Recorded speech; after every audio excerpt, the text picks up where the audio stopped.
Well, if you have spent any amount of time watching this channel, you know that we've spent a decent amount of time in Normandy, along the Normandy coastline, talking about the D-Day operation and the Battle of Normandy. Well, here at the Gettysburg Museum of History, they have tons of artifacts that are connected to the Battle of Normandy. Most of them here are American artifacts, but they also have some of the most unique artifacts that I think you'll see anywhere that came from the British sector of the coastline of Normandy.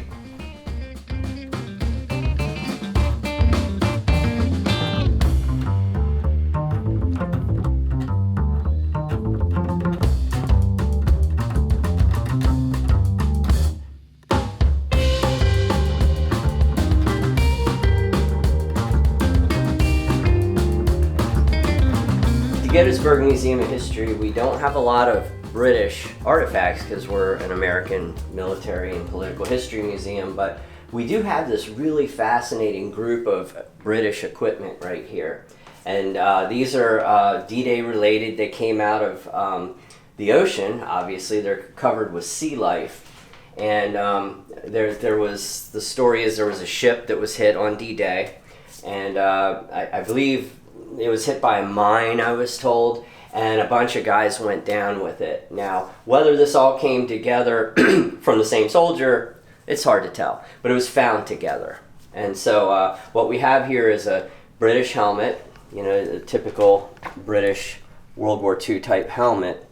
And you know, the fascinating thing, it has all this, all these seashells and sea life attached to it. And you know, if you flip it around, you can see the inside there. And it was laying at the bottom of the sea for decades. Here's a gas mask, and a gas mask will have these rubber parts, and of course when you bring it up, the sea life that would have attached itself in this area breaks off because it's very flexible here, and it seems to only attach to the solid areas. And then you have this, which is some kind of a jar that has a top, and you know, the sea life attached itself to the metal jar or the metal lid, but not the glass bottom, or if it did, it broke off. And then you have a Lee Enfield rifle here, and it has the sea life attached to it.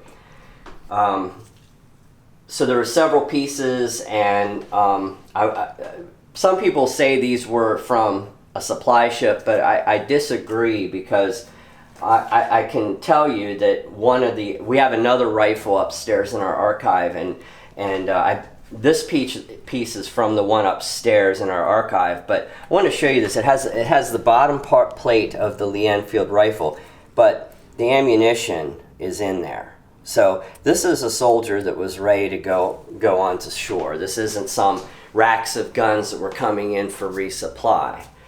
So that old tale in Normandy, because you see these around sometimes, that they were from a supply ship, I disagree with that, simply because they wouldn't keep them loaded, I don't believe, when they're bringing them in. Fascinating relics, very interesting, and one of the few really great D-Day related British items we have at the Gettysburg Museum of History.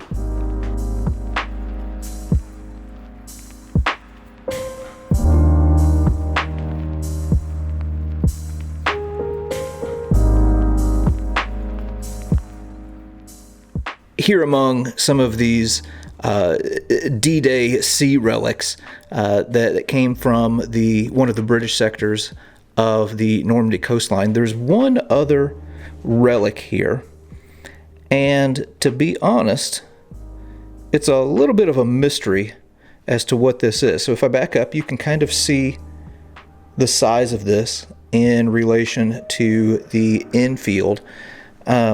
But if you look here on the edge, this artifact has been broken up into 3 pieces. I'm going to just gently move this here so we can get a look at this side as well.